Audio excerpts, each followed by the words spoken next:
Karibuni tena katika kipindi chetu cha General Chat. Na mimi na Rebecca tunataka kuongelea surrender. Je, ni kweli tuna surrender, Rebecca? Hapo ndio tujiulize wote. Embe ule wimbo unasemaje? I surrender all. Kwa Ndio Kiswahili sasa. mstari. Kwa Kiswahili. Yote kwa Yesu. Yote kwa Yesu. Je, yote? Yote kwa Yesu. Hey. Tena yote kwake. Mwokozi natoa sasa. Je, tunatoa yote au tunatoa robo kwa kibaba? Hapo sasa ndio tunataka kujiuliza hapo. Kwa sababu kuna vitu ambavyo tunaambiwa haya surrender hiki. Bwana mimi nita surrender mpaka hapa. Rebecca alivyoniudhi mimi nimsamee afu niongee naye. Mimi nionekane mjinga. Umeona Umeona. Kwa hiyo kuna vitu ambavyo ni kweli Mungu huyo anaweza kukuacha ukasamee ikapita ikawa sio necessary really kusema lazima tukae in touch tuongee sana tufanye nini, lakini angependa yaishe muongee.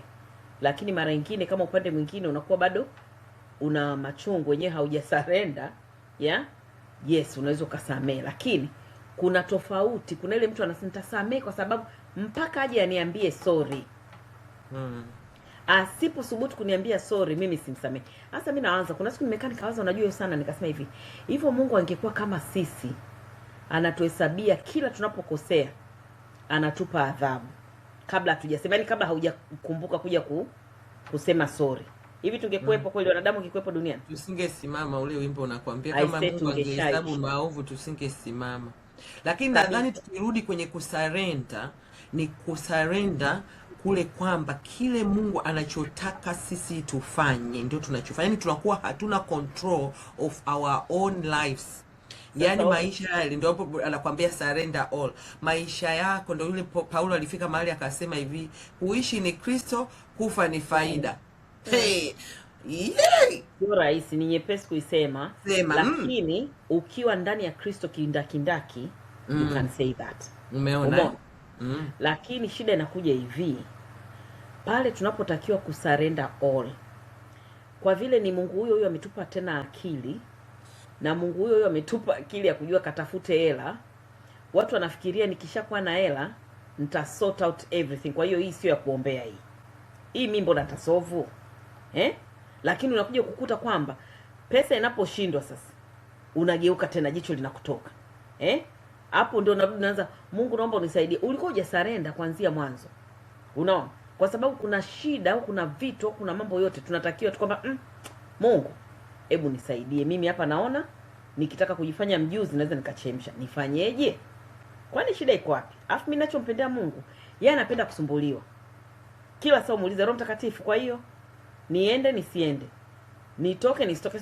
Ndio hicho nani Daudi alikuwa anafanya kaonekana mtoto mzuri. Lakini sasa mwenzenu mie hapa kitu kingine cha kusarenda ambacho Mungu amenifundisha juzi hapa. Juzi kati inaitwa baada ya kupigwa matukio. Nimepigwa tukio tukio takatifu. Unapigwa tukio mpaka unabakia haya. Sasa katika tukio bwana, ndio maana nikikwambia wewe nikikuita Paula usikasirike. Wewe na Paulo mnakimbizana. Yaani kinatoka hiki kinakwenda hiki. Sasa tukio limetukia. Unawaza sasa ChatGPT unasemaje? ChatGPT anakutia moyo alafu anawekaga ile however. These are the risks. This is what is going to happen if 1 2 3. Haya. Kwa hiyo umemwachia Mungu na ChatGPT. ChatGPT anakupa akili ya kuona sasa hapa Mungu atafanyaje. Kwa hiyo mimi ninavyoenda na akili yangu, ninavyoenda huko sijasarenda hapo. Haya, naenda hata nikimwambia Mungu nimesarenda. Nikikumbuka ChatGPT alivyosema, nasema hivi. unasema ngoja na mimi nijaribu hapa nitumie na mimi akili yangu. Yani Mungu alinibinya mpaka nikajua, yani nikawa sasa namuomba Mungu hivi, Mungu naomba futa chochote ambacho nilikuwa nakijua, kifute nisikijue, nisikifahamu, ili nisikitegemee, nisiwe na kirecall, kwa sababu kila napo recall narudi kule kule kusarenda. Inabidi nianze kutafuta sasa nita control vipi this situation, wakati Mungu hataki tu control, anataka yeye ndo a control. Usingizi unakuja sasa, si mpaka ulale. Kumbe tunajua kukesha bwana, mtu asikudanganye. Kumbe tunajua kuomba, maombi ya muda. Chakula inapotea straight, eti umefunga, endelea na umefunga. Nimepoteza kilo 3 kwa wiki nzima.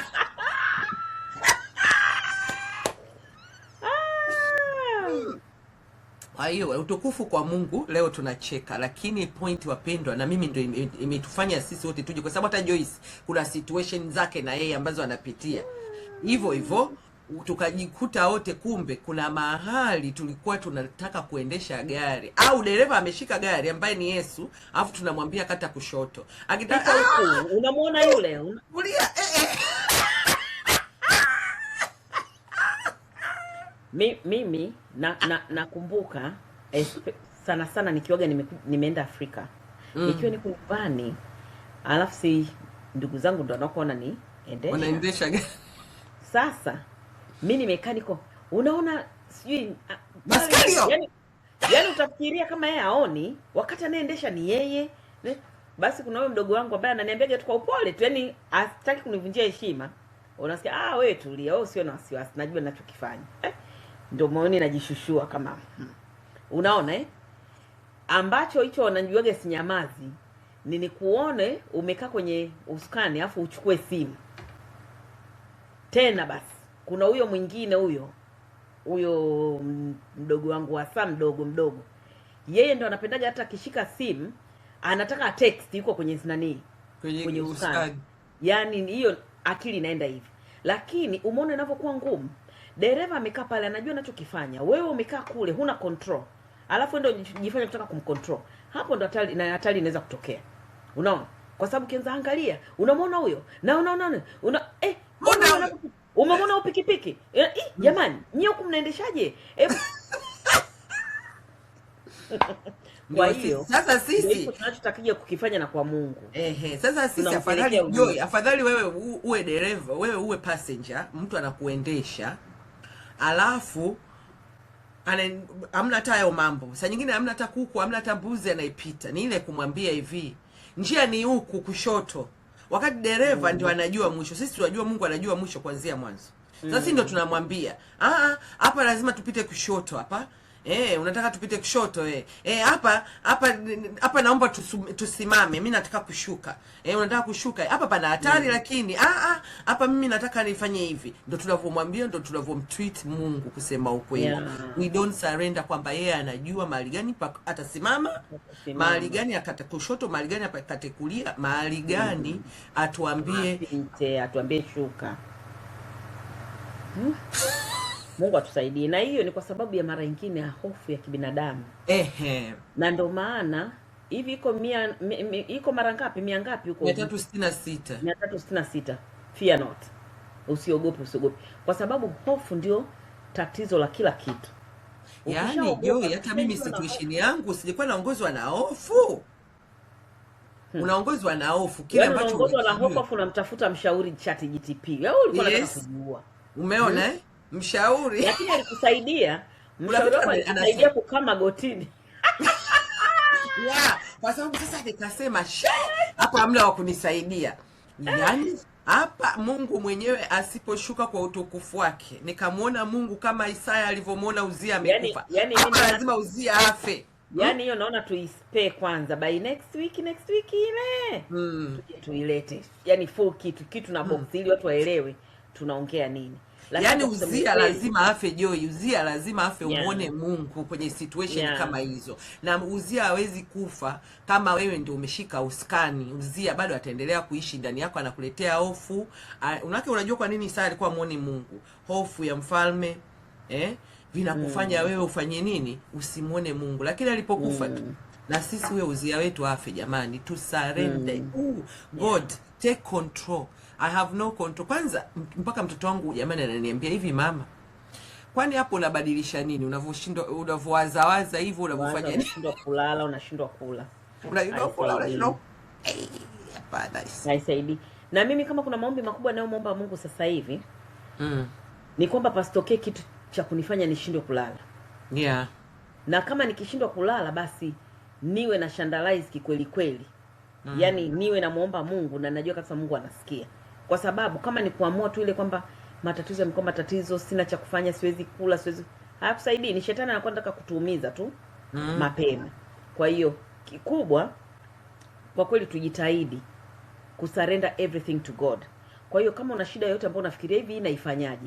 Hivi huyu mtoto anakuaje? Hivi kazi inaendaje? Hii biashara nayo vipi? Surrender it. Ukimwambia Mungu take over, alafu niambie mimi nifanye nini? Mambo yataenda vizuri tu. Alafu mstari uliokuwa unanijia kila saa, Mungu ananikumbusha nao, msijisumbue kwa jambo lolote, bali kwa kusali, kushukuru na kufanya nini? Na kuomba. Kuomba na haja zenu zijulikane na Bwana. Na basi nakaa nasema, sasa umeniambia nisijisumbue, bwana najisumbua. Unajua mimi kuna siku niliombaga vizuri, afu sijui kwa nini sikumbukagi kuomba hivyo. Kuna siku bwana, kuna kitu kwa kinanitatiza. Unajua nikawa sijui, yani sijui hata nisemeje au nimwambieje mtu. Nikasema Mungu unajua kila kitu, ngoja sasa nije tuongee.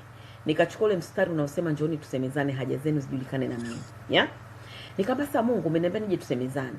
Unaona hii situation, mimi naongeaga na Mungu, mimi napendaga kuomba mara nyingine. Nikiwa nimebanwa na najikutaga ndo nafika kwenye ile naongea kama vile namuona mtu kakaa. Yaani nakuaga nashindwa tele kwenda baba nashindwaga hiyo. Kwa hiyo mimi naenda Mungu, wewe umeona hii situation.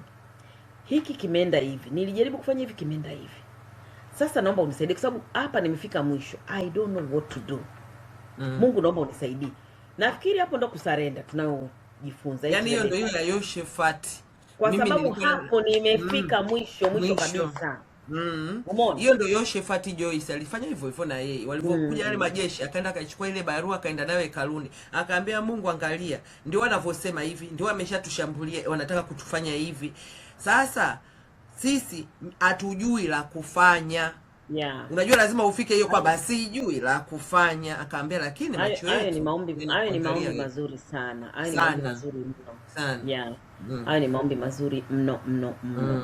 Kwa hiyo na Mungu anayasikia.